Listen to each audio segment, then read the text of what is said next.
Hello and welcome to our study of Jordan Peterson's 12 Rules for Living. We are beginning our 11th lesson, and we are beginning our 4th lesson in rule number 3, which is choose your friends wisely. Last week, we were talking about why people choose friends that do not encourage them to go up and become a better person. And the final point was maybe people simply cannot learn something new from their mistakes of the past. Or maybe they are unwilling to learn, they are refusing to learn. Hold on one sec.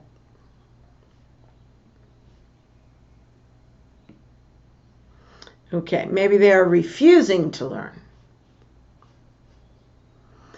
Today, we are going to look at the process of rescuing the damned. I myself have tried to help people who are in trouble. I have tried to rescue the damned, people who have lots of problems. Maybe you have tried this. Today we will read about the psychology of making friends of people who are dysfunctional, people who are failing in life. Why do you or I want to be best friends with someone who is failing? In this mindset, we are trying to raise up, rescue the person as though they are drowning in water, and we are pulling them out, metaphorically. So let's look at what Jordan Peterson has to say about this. People choose friends who aren't good for them for other reasons. It goes on to say other reasons, and the other refers to ones we have talked about last week. So people choose friends who aren't good for them for other reasons than, hold on, let me find it. Other reasons than the ones we spoke of last week.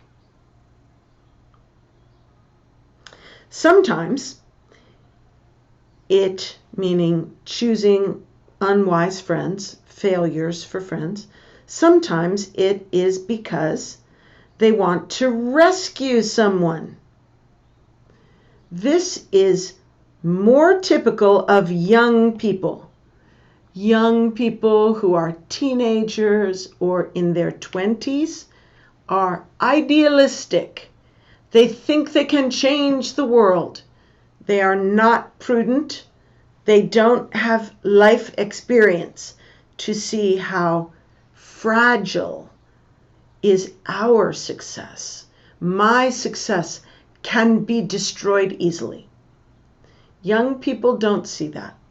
So, young people tend to want to rescue someone. So they befriend, that means make friends with, they befriend a, quote, loser or a person who is not successful. So sometimes it is because they want to rescue someone.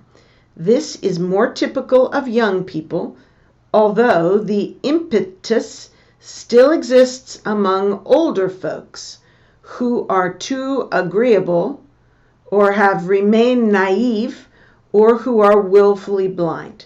Okay, so it is most typical of young people who are idealistic, But, although means but, so something different. Old people have the impetus, that means the motivation to do this. Old people have the impetus to do this. What kind of old folk? Old people who are too agreeable. In this case, Jordan is saying agreeable in the sense of the big 5 personality traits. The big 5 is a paradigm. I don't know if I can write here. Maybe I can. A paradigm. Then again, maybe not.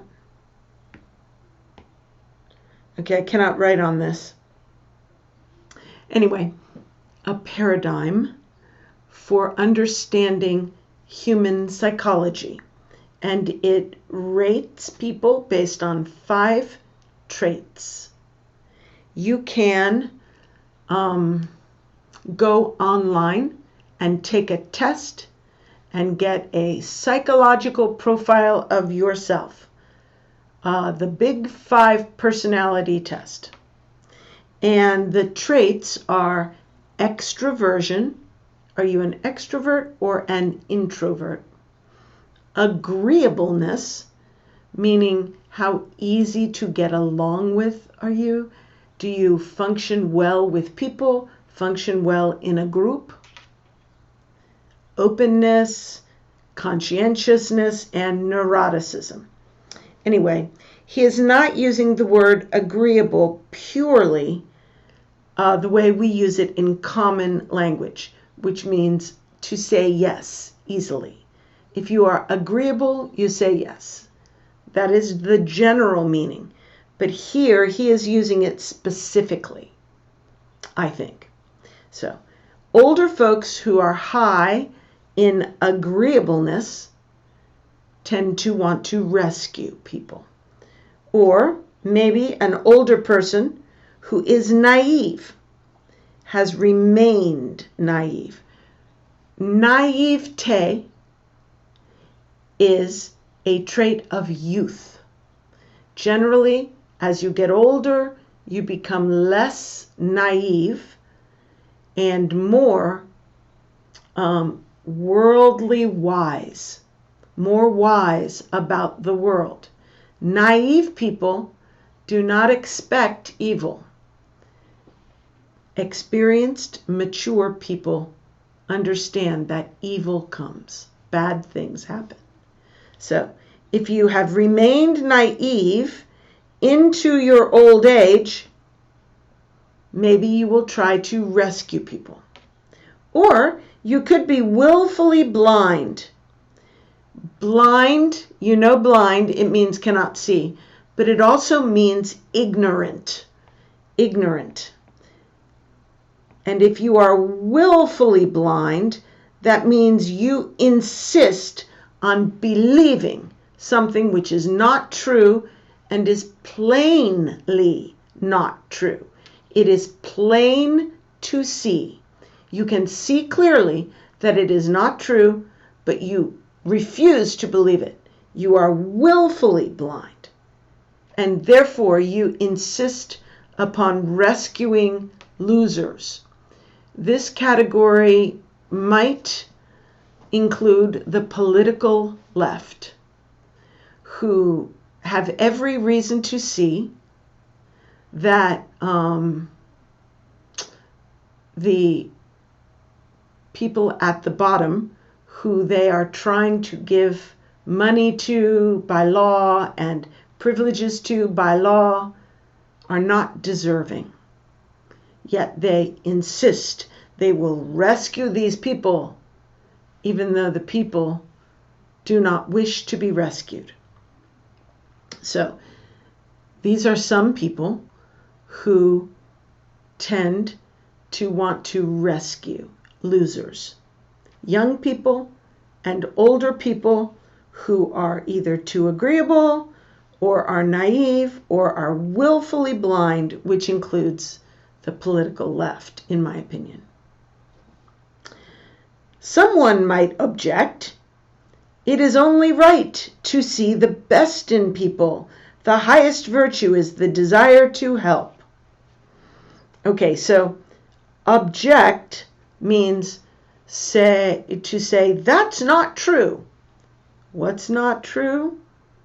This business over here. They would be objecting to the idea that people are wrong to rescue. And they're in fact saying it is right to try to rescue people.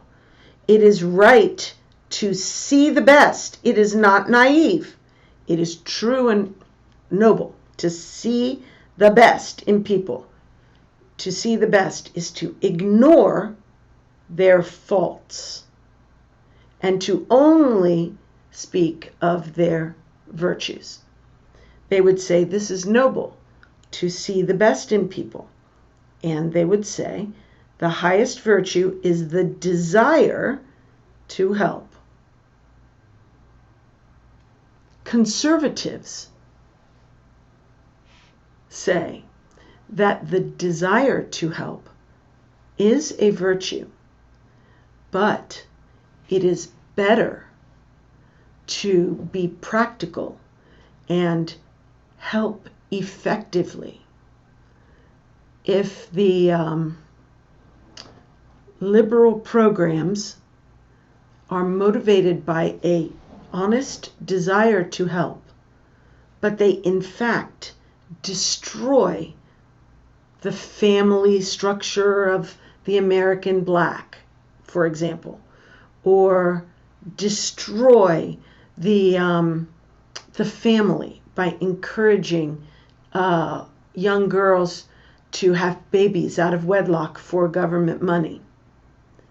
If these well-motivated policies, motivated by desire to help, actually do harm, then they are not good, and it is more righteous to be smart and effective about helping than it is simply to have a good heart.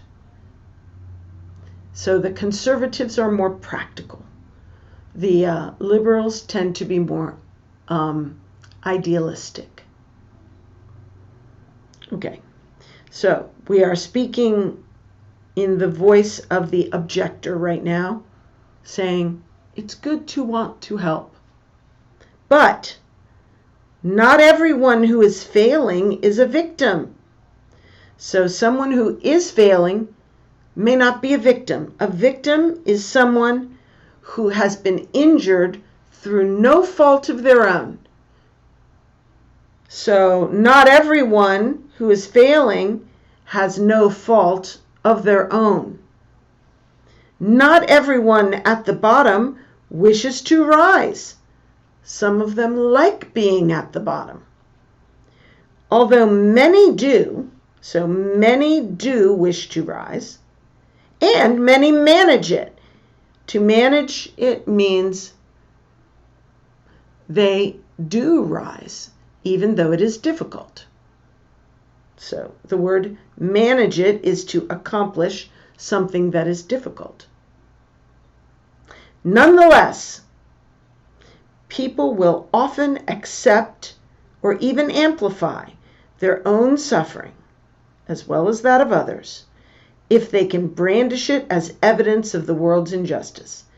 Okay, so the nonetheless, it's a negative. It means something different. It's a but.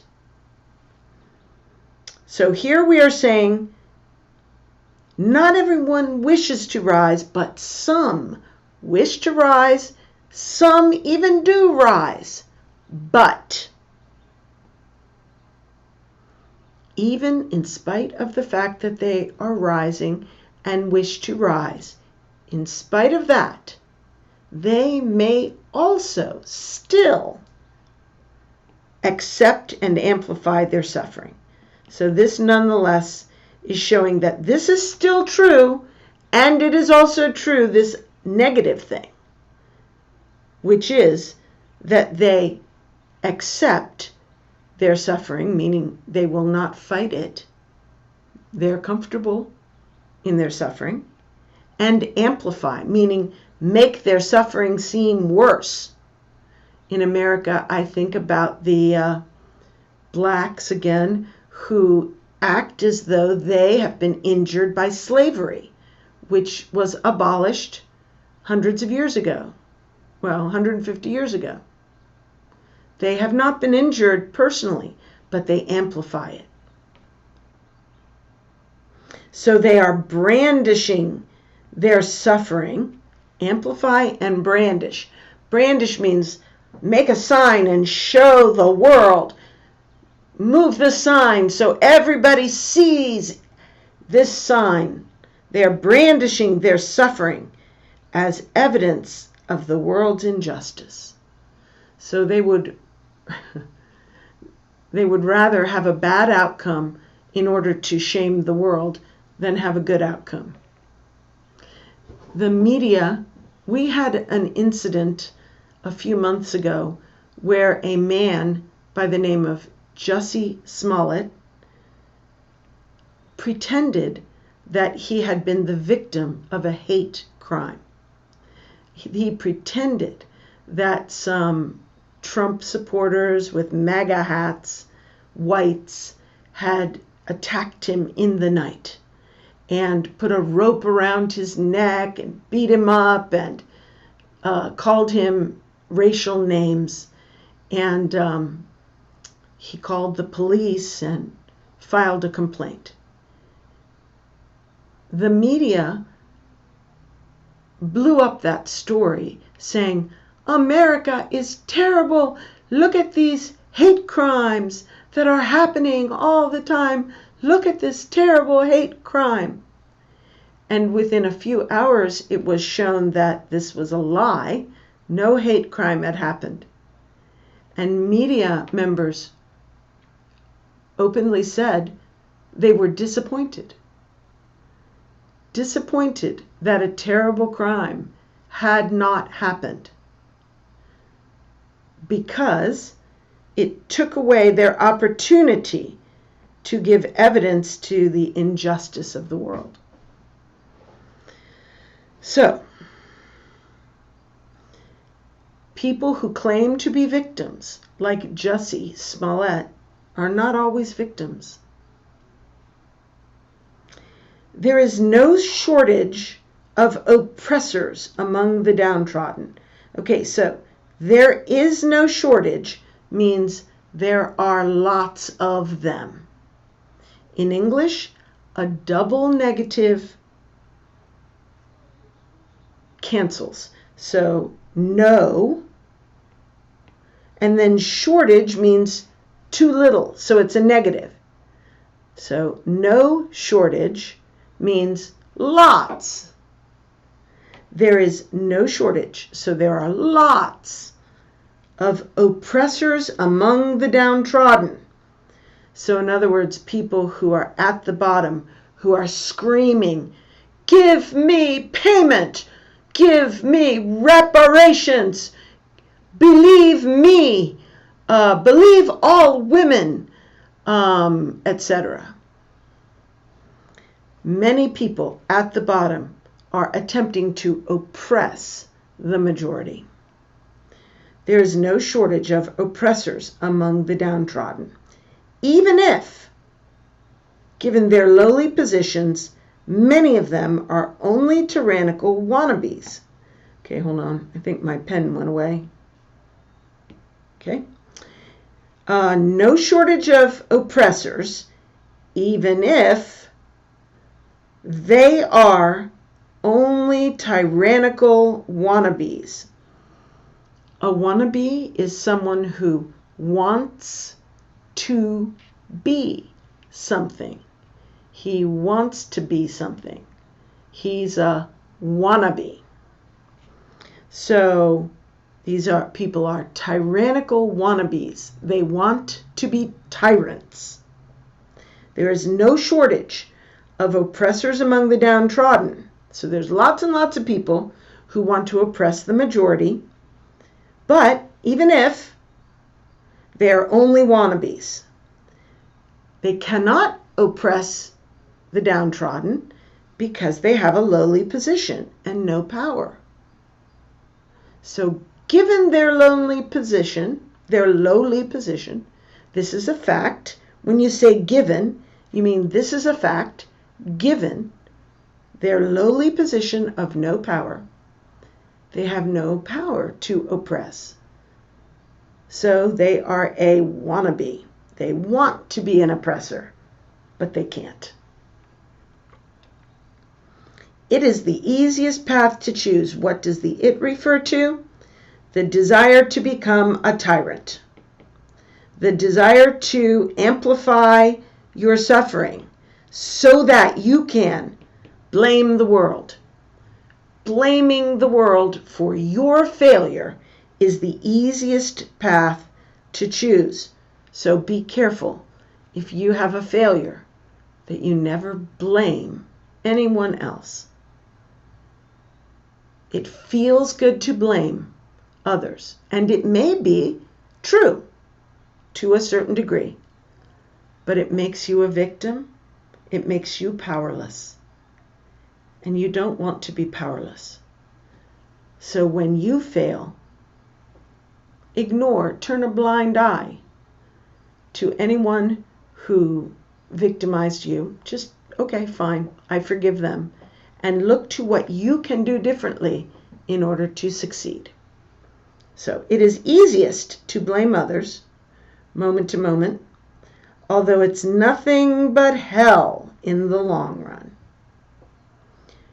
If you choose the path of victimhood and say, I cannot succeed because these bad capitalists are oppressing me, it feels good in the short run, but in the long run, long run, it's hell.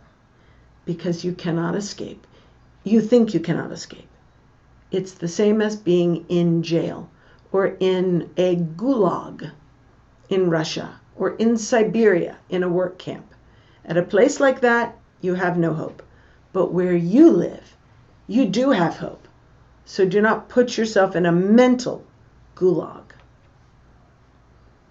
Okay, now I'm going to have another color so we see our new paragraph. Oh, sorry. Imagine someone not doing well. He needs help. He might even want it. What does the it refer to? Help. He might even want help. So you see, he definitely needs help. There is only a possibility that he wants help. Keep in mind, not everybody at the bottom wants to rise. Imagine someone not doing well. He needs help. He might even want it. But it is not easy to distinguish between someone truly wanting and needing help and someone who is merely exploiting a willing helper. So, you have a person who is not doing well. Do they want and need help, or are they merely exploiting a willing helper? Okay, merely means only or just exploiting. It means the only thing they are doing is exploiting, which means taking away from people, sucking the life out of a helper. Exploiting is bad. Maybe they are just trying to take from you, or maybe they really want some actual help to rise out of their trouble. And they definitely do need help. That is not a question. Okay. It is hard to distinguish between the two groups. Very hard to tell. The distinction, meaning how can you tell the difference? The distinction is difficult even for the person who is wanting and needing and possibly exploiting. So this is the failure person. The distinction is difficult even for the person in need. That person may not know if he truly wants help or if he only wants handouts, gifts that will not change him in the long run. The person himself may not know that he is only exploiting. He may think he really needs help and wants help. He may think your help will change him, but he may be wrong. It is very hard to tell with a loser or a failure whether you can actually lift them or whether they will only take from you.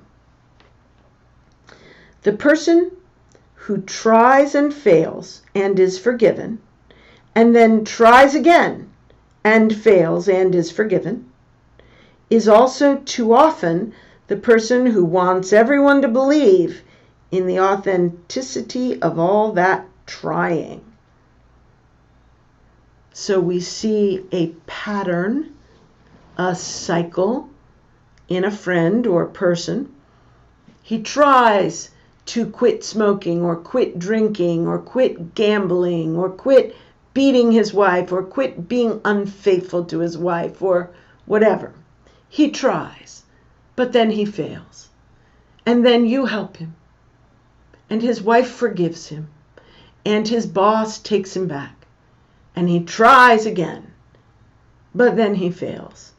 Every time he repents and they forgive him and restore him. That person wants you to believe that his trying is truly sincere. Okay? He wants everyone to believe that he is sincere. Maybe he is a little bit or partially sincere and partially not sincere.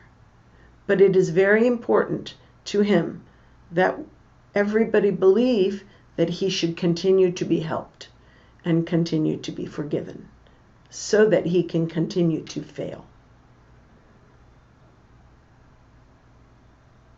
Okay, so all of this is relevant to a person who helps because of naivete. Remember, naivete is characteristic of the young, and usually people who gain wisdom through the years begin to see through it. Mature people usually can see through the insincerity of all of this trying.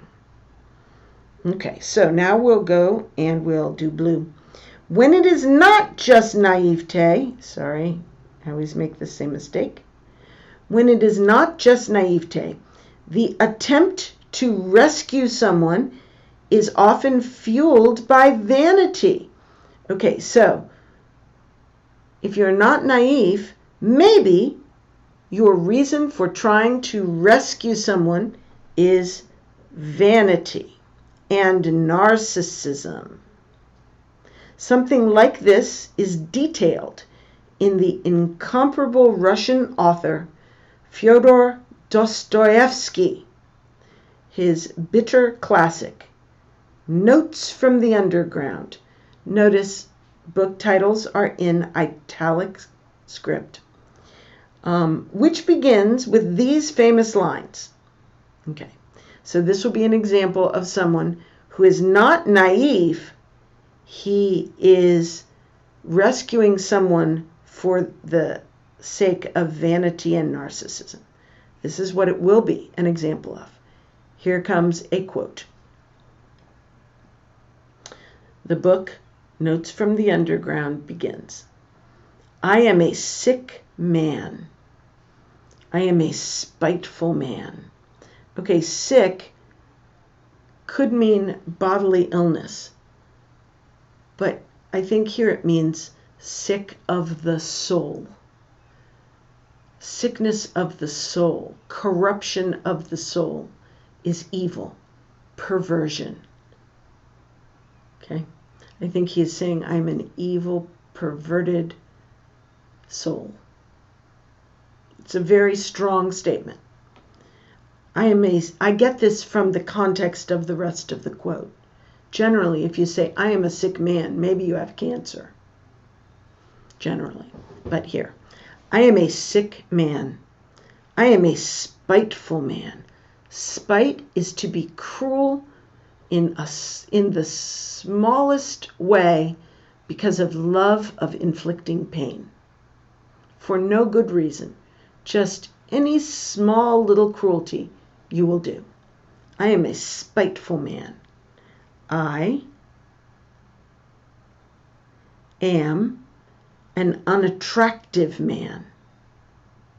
I believe my liver is diseased. I think that one is medical, but I'm not sure. It is the confession of a miserable, arrogant sojourner in the underworld of chaos and despair. You understand miserable, unhappy, arrogant, proud, and extremely proud. Sojourner means a traveler in the underworld, a sojourner in the underworld. Underworld is underneath. Sometimes it's literally underground. Sometimes it's just the ugly, evil part of life. The underworld of chaos and despair. He analyzes himself mercilessly. So he is not naive. He knows that he is evil. He is aware of what he is doing. And to an extent, he is sorry in a little way. It's a confession. He recognizes it's not good, but only pays in this manner for 100 sins, despite committing 1,000. Okay, so he analyzes himself mercilessly, but only pays for 100 sins, despite committing 1,000. So analyzing himself is his way of atoning for his sins. Oh, I was so bad. I did this. I did that. I am terrible. I am terrible. Well, he did that enough to pay for 100 sins. But, despite is one of those but types of prepositions. But he actually committed 1,000. So he has paid for 100 by being sorry, but he's not sorry enough because he committed 900 more. Then, imagining himself redeemed because he beat the breast and repented and called himself names, the underground man commits the worst transgression of the lot. That means of his many sins, this one was the worst. He goes and commits it now after he thinks he has redeemed himself by confession. He offers aid to a genuinely unfortunate person. This is indicating this is not a victim who is trying to oppress. This is a person who needs help and wants help and can be helped. This is the rare loser or failure who could be rescued. So he offers help to this person whose name is Liza, a woman on the desperate 19th century road to prostitution. So she is about to become a prostitute out of desperation. In the 19th century, it was terrible to be a prostitute. It was socially unacceptable, and you were outcast from all society and died young. He invites her for a visit, promising to set her life back on the proper course. While waiting for her to appear, his fantasies spin increasingly messianic. Okay, so spin, we say the phrase spin out of control. It's for an uncontrolled escalation.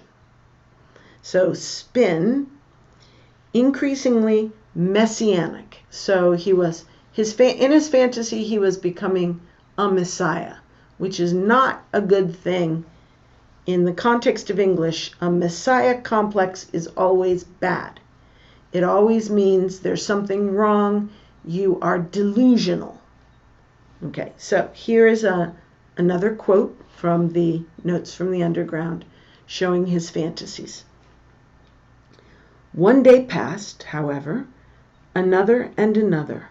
She did not come, and I began to grow calmer. I felt particularly bold and cheerful after 9 o'clock. I even sometimes began dreaming, and rather sweetly. I, for instance, became the salvation of Liza, simply through her coming to me and my talking to her. I develop her, educate her. Finally, I notice that she loves me passionately. I pretend not to understand. I don't know, however, why I pretend, just for effect, perhaps. At last, all confusion, transfigured, trembling and sobbing, she flings herself at my feet and says that I am her savior and that she loves me better than anything in the world. This is his fantasy. Nothing but the narcissism of the underground man is nourished by such fantasies. So that says his narcissism is fed by these fantasies, but his good intentions are not fed. The girl is not assisted. No good thing is coming of these fantasies. Only his narcissism is growing. Liza herself is demolished by them. So far from being helped, she is demolished is a very strong verb, destroyed by these fantasies and by his narcissism. The salvation he offers to her demands far more in the way of commitment and maturity than the underground man is willing or able, I think it says,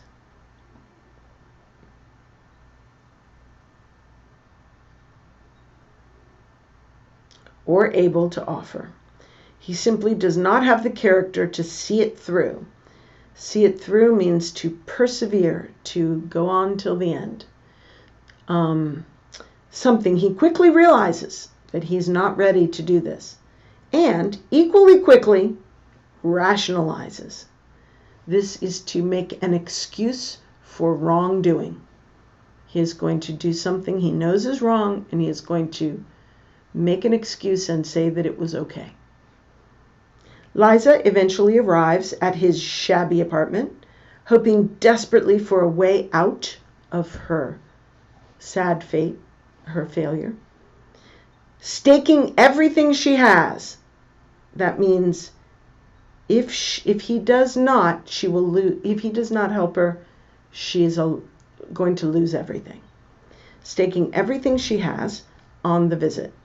She tells the underground man that she wants to leave her current life. His response? Here's a quote. Why have you come to me? Tell me that, please. I began, gasping for breath, and regardless of the logical connection in my words. I longed to have it all out at once, at one burst. I did not even trouble how to begin. Why have you come? Answer, answer, I cried, hardly knowing what I was doing. That's rationalization. I tell you, my good girl, why have you come? Wait, where did it go?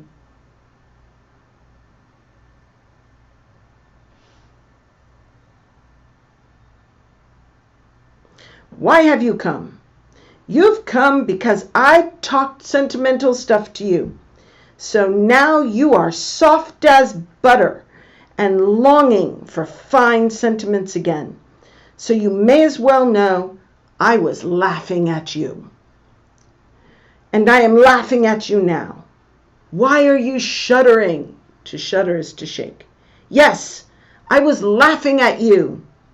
I had been insulted just before at dinner by the fellows who came that evening before me. I came to you meaning to thrash one of them, an officer, but I didn't succeed. I didn't find him. I had to avenge the insult on someone to get back my own again. You turned up, and I vented my spleen on you and laughed at you. I had been humiliated, so I wanted to humiliate. I had been treated like a rag, so I wanted to show my power. That's what it was. And you imagined I had come there on purpose to save you? Yes, you imagined that? You imagined that? I knew that she would perhaps be muddled and not take it all in exactly, but I knew too that she would grasp the gist. The gist of it very well indeed. And so indeed she did. She turned white as a handkerchief and tried to say something, and her lips worked painfully, but sank on a chair as though she had been felled by an axe. And all the time afterwards she listened to me with her lips parted and her eyes wide open, shuddering with awful terror. The cynicism of my words overwhelmed her.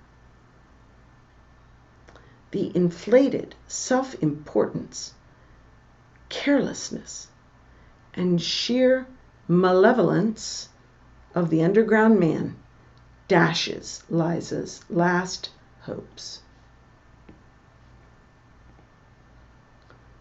Dash is to throw down and break.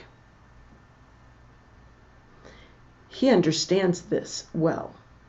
Worse, something in him was aiming at this all along. He meant to do it from the beginning. That's what he's saying. Even when he thought he was being nice, something in him meant to do this. And he knows that too. But a villain who despairs of his villainy has not become a hero. A hero is something positive, not just the absence of evil. So his repentance wasn't enough. He didn't become positive. But Christ himself, you might object, so you may be disagreeing with the previous. Befriended tax collectors and prostitutes, how dare I cast aspersions on the motives of those who are trying to help? Remember, the liberals think that the desire to help is the greatest virtue. So they're saying, how dare you cast aspersions, say something negative about someone who desires to help. But Christ was the archetypical perfect man, and you are you. How do you know your attempts to pull someone up won't bring them down, or bring you down, or you bring you down, further down? Okay, so the argument that Jesus helped down and outers, he counters with, well, Jesus was perfect. You maybe have some mixed motives of vanity or narcissism. Imagine the case of someone supervising an exceptional team of workers, all of them striving toward a collectively held goal. Imagine them hardworking, brilliant, creative, and unified. Okay, so we have a team of people who are all excellent, working together. Now, the supervisor also is responsible for someone who is troubled, like a loser. So, the well-meaning manager moves the problematic person into the midst of his stellar team, hoping to improve the loser by the example of the good people. What happens? All the psychological literature, hold on.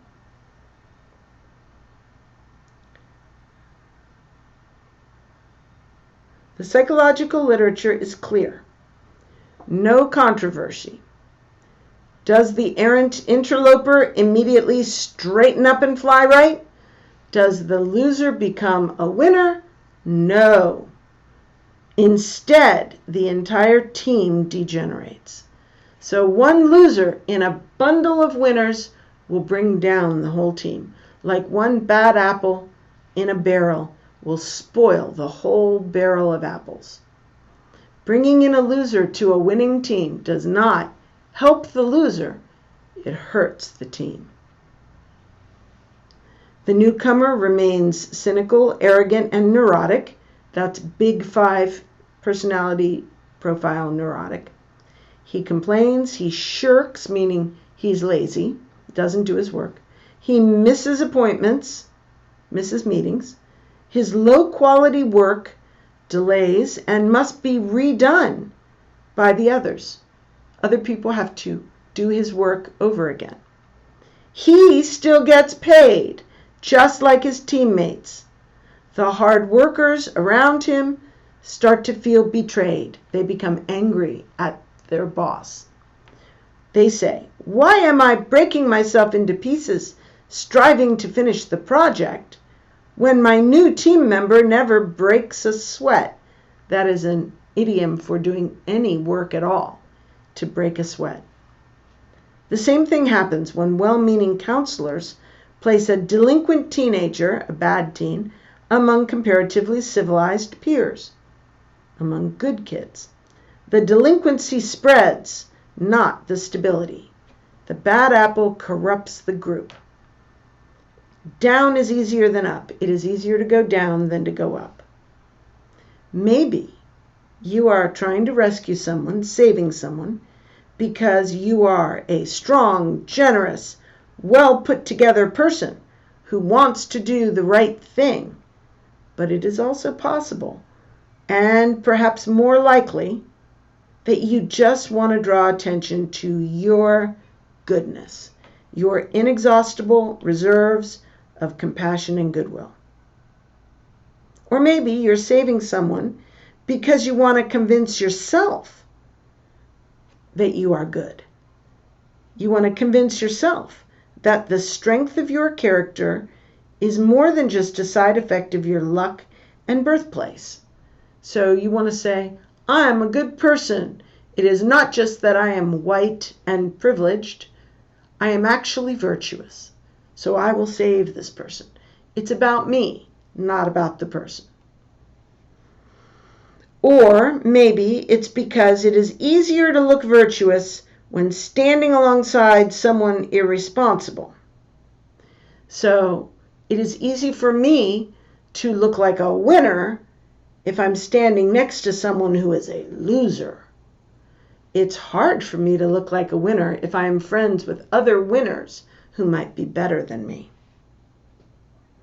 Assume first that you are doing the easiest thing and not the most difficult. So, why are we trying to save people? Because we are terrific, or because we are insecure and trying to look better to ourselves and to others? Or some mixture.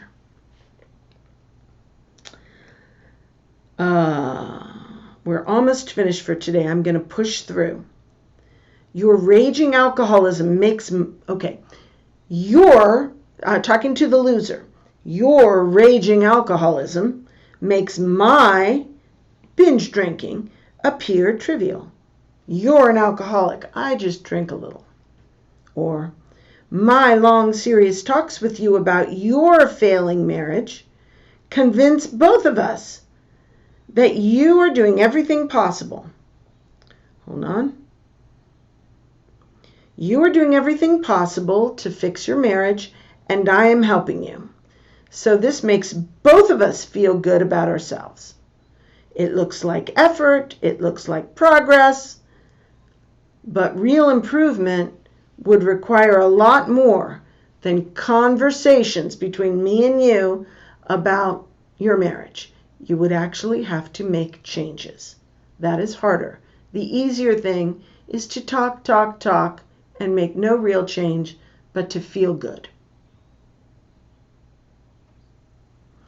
Are you so sure the person crying out to be saved has not decided 1,000 times to accept his lot of pointless worsening suffering simply because it is easier than shouldering true responsibility to change? Are you enabling a delusion?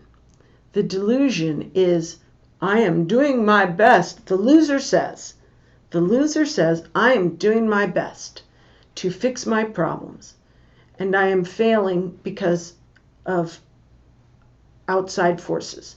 I am a victim. That's the delusion. And by you helping, maybe you are enabling the guy to think he is trying to change. Maybe, is it possible, that your contempt would be more salutary than your pity? Maybe if instead of talking to the guy and dignifying him with your help, you just said, forget you, you're a loser. Maybe he would be so shamed that he would actually change. Maybe your contempt would be more helpful to him than your kindness, supposed kindness. Okay, now we'll stop here because, as you can see, it's going on to another idea